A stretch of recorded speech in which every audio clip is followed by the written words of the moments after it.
શું કરો છો? આપણે ગ્રીન ચટણી બનાવીશું ઘૂઘરા માટે. જામનગરી ઘૂઘરા બનાવશે ને એની માટે તો આપણે પહેલાં જીરું, મીઠું, સિંગદાણા, લીલું મરચું અને 2 ચમચી તેલ નાખીશું.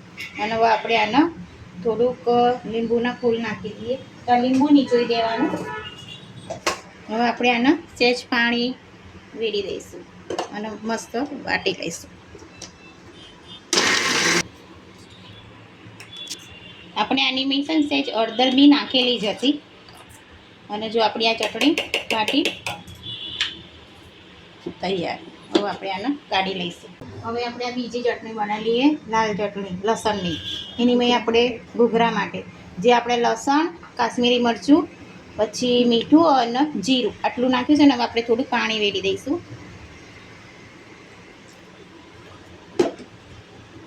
અને હવે આપણે એને વાટી લઈશું. આપણી આ લાલ ચટણી તૈયાર થઈ જવા અને આપણે વાટણ કાઢી લઈશું. હવે આપણે આ તીખા ઘૂઘરાનો માવો બનાવી દઈએ. તો બટાકા પહેલેથી જ આપણે બાફી તૈયાર રીતે જો ઝીણા ઝીણા આપણે છે ને પીસી દીધા સારી રીતે. હવે એની મેં આપણે વટાણા નાખી દઈશું. એ પણ આપણે બાફી દીધેલા છે. હવે એની મેં આપણે ધાણા નાખી દઈશું. પછી આ મરચાં અને આદુની પેસ્ટ છે એ નાખીશું અને આપણે મસાલા કરી દઈશું. પહેલાં તો લાલ મરચું, પછી હળદર, પછી ધાણા જીરું, પછી ખાટા મીઠા સ્વાદ દેવા માટે થોડી મોરસ નાખશું, ખાંડ, આ લીંબુના ફૂલ અને આ મીઠું. અને આપણે આ મીઠું નાખી દઈશું સ્વાદ પ્રમાણે. અને આપણે આ ગરમ મસાલો નાખી દઈશું. બસ હવે આ બધું આપણે મિક્સ કરી દઈશું.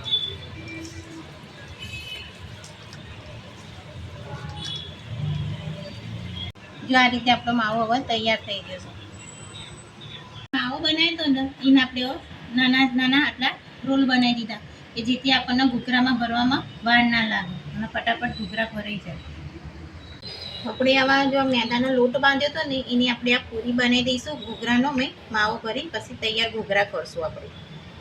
આ રીતે એકદમ પૂરી મસ્ત બનાવી દેવાની.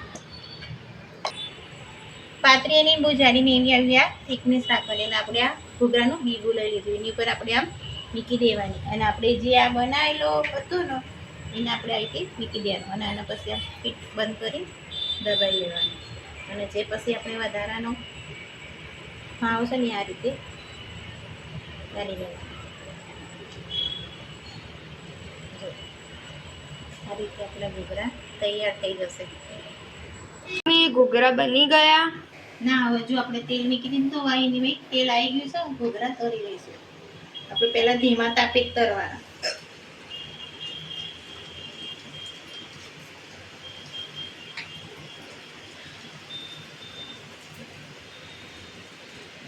ક્યાં સુધી તળવાના? એકદમ મસ્ત ગોલ્ડન ક્રિસ્પી થાય ને તાર લાગે. અને ઉપરનું પડ આપણને ખબર પડી જે કડક થઈ ગયો. આપણે મસ્ત આ રીતે તળી જાય ને એટલે પછી તેલમાંથી ફટાફટ કાઢી લેવાના. આપણે પહેલા તીખી ચટણી જે બનાવી હતી એ આપણે લઈ લઈશું.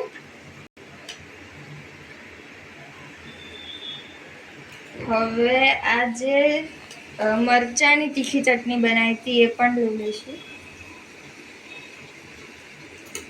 અને આ આમલીની ચટણી મીઠી બનાવેલી છે.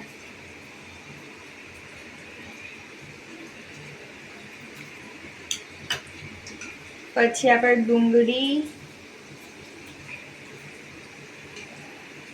ઉપર થોડીક સિંગ, મસાલા સિંગ અને ઉપર મોરી સેવ.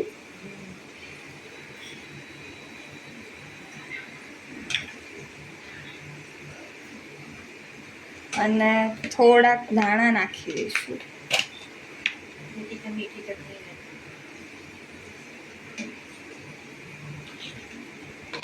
અને ઉપરથી મીઠી ચટણી. દાણા તો લીલા. આપણા ઘૂઘરા તૈયાર છે. તમને અમારા વિડીયો ગમતા હોય તો સબસ્ક્રાઈબ જરૂરથી કરજો અને લાઈક પણ કરજો.